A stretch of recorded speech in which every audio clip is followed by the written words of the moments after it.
পাকিস্তান আফগানিস্তান সীমান্তে রাতভর হামলা পাল্টা হামলার ঘটনা ঘটেছে। শনিবার রাতে পাক সেনাদের উপর হামলা চালায় আফগানিস্তানের সীমান্তরক্ষীরা। ওই সময় পাল্টা হামলা চালায় পাক সেনারাও।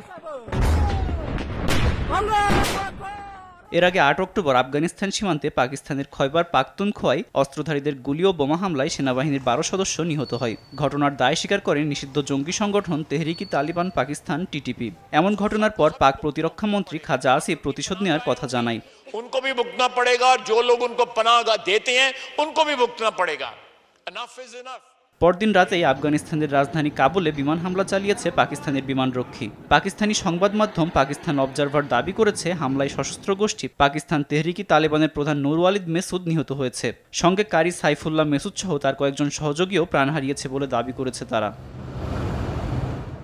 তবে এমন হামলায় জঙ্গি দমনের বাইরেও নানা সমীকরণ দেখছেন বিশ্লেষকরা। হামলা এমন দিনে ঘটেছে যখন আফগানিস্তানের পররাষ্ট্রমন্ত্রী প্রথমবারের মতো ভারত সফরে এসেছেন। ভারত পাকিস্তানের সাথে যুদ্ধে সফলতা না পাওয়ায় আফগানিস্তানকে প্রক্সি যুদ্ধের জন্য ব্যবহার করতে পারে বলে অভিযোগ করছেন অনেকেই। তাই আফগানিস্তানকে আগাম বার্তা দিতে এমন হামলা হতে পারে। এছাড়া দীর্ঘদিনের যুদ্ধের অবসান ঘটিয়ে ২০২১ সালে আফগানিস্তান থেকে সেনা প্রত্যাহারে এক প্রকার বাধ্য হয় আমেরিকা। এবছর ডোনাল্ড ট্রাম্প ক্ষমতায় আসার পর আফগানিস্তানের বাগরাম বিমান ঘাঁটিও ফেরত পেতে চায় তারা, যদিও আফগানরা দেশের ১ ইঞ্চি মাটিও না ছাড়ার ঘোষণা দিয়েছে। এমন পরিস্থিতিতে আফগানদের বাড়তি চাপে রাখতে আমেরিকা তার মিত্র পাকিস্তানকে দিয়ে হামলার মাধ্যমে বার্তা দিতে পারে বলে মনে করছেন বিশ্লেষকরা।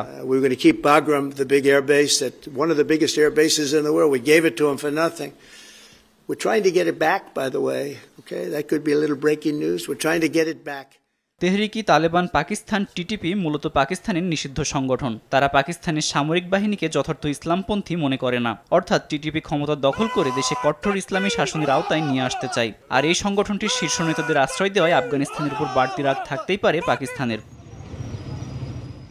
আব্দুল মালেক, RTV।